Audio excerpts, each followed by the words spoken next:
వారిద్దరిది jail బంధం. POCSO కేసులో ఒకరు, చోరీ కేసులో మరొకరు కటకటాల వెనక్కి వెళ్లారు. అక్కడ వారిద్దరికీ స్నేహం ఏర్పడింది. సులువుగా డబ్బు సంపాదించవచ్చని మాట్లాడుకున్నారు.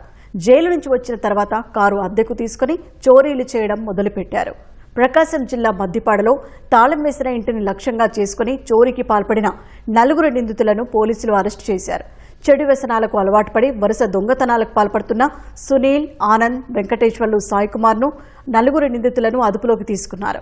వారి నుంచి 18 లక్షల విలువైన 157.5 గ్రాముల బంగారు ఆభరణాలు, 50,000 నగదు, చోరీకి వినియోగించిన ఇన్నోవా కారును స్వాధీనం చేసుకున్నారు.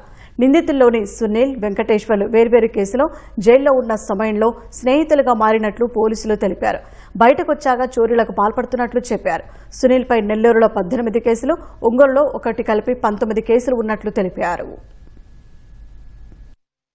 10:30 ఆ ప్రాంతంలో బయటికి వెళ్ళినటువంటి సమయంలో కారులో వచ్చినటువంటి 4 వ్యక్తులు 12-12:30 గంటల సమయంలో లాక్ బ్రేక్ చేసుకొని వెళ్ళి కొద్ది నిమిషాల్లోనే అఫెన్స్ కంప్లీట్ చేసుకొని వెళ్ళిపోవటం జరిగింది. ఈవినింగ్ 5కి వచ్చిన తర్వాత నేరం జరగటం వాళ్ళు గుర్తించి పోలీసుకు ఇన్ఫర్మేషన్ ఇచ్చారు.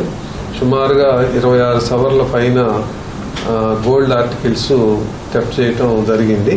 4 కూడాను అరెస్ట్ చేసి వారి దగ్గర ఉన్నటువంటి కార్లు కూడా స్వాధీనం చేసుకోవడం జరిగింది.